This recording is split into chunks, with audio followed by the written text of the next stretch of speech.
Morgana. Welcome to Meet Me at the Corner. I'm here at 15th Street inside the Lion Brand Yarn Studio. Since 1878, Lion Brand yarn has been used for knitting and crocheting. People have been knitting and crocheting since early times. Crocheting was developed as a way of imitating lace, and lace making as the real thing was very expensive and beyond the reach of most people. It is done with a hook like this one. Knitting is done with 2 needles. Historians are not sure how knitting started, but some believe it came from the Middle East, brought to Europe during the Crusades.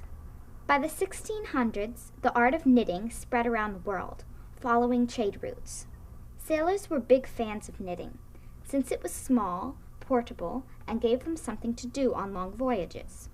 Here in the United States, knitting became very popular in World War II. Many children and young adults learned to knit during this time. President Eisenhower described knitting as the friendly hand of this nation, reaching across the sea to sustain its fighting men. First Lady Eleanor Roosevelt is often photographed knitting for the war effort. Today we're going to meet with Patty Lyons, the studio manager here at the New York Lion Brand Yarn Studio, and we're going to talk to her about knitting and crocheting and how kids like us can get started on this new hobby. Where does yarn come from? Yarn comes from a lot of different places: animals, plants, some man-made fibers. Some of the animals that produce yarn are sheep, of course, for wool, but there's also goats that produce mohair and cashmere, very soft. Bunnies make Angora, the softest yarn you've ever felt, and alpaca, my favorite animal, big eyes, really cute, and they make really nice yarn. So a lot of different places, a lot of plants, cotton, linen. Do you know where silk comes from?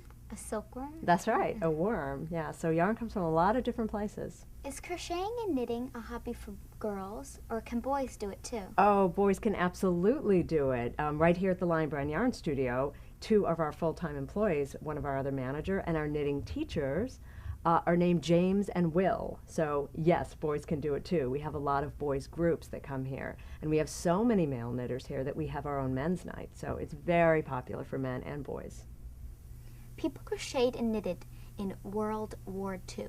Do people still crochet and knit for today's soldiers? Oh yes, there's a lot of different projects.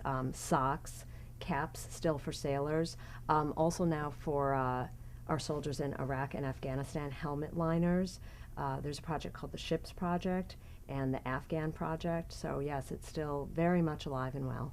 What's the best way to learn how to crochet or knit?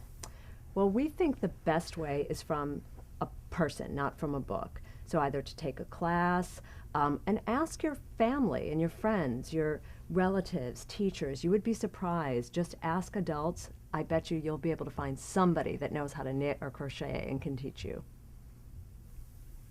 That's it for my corner of the world. See you next time.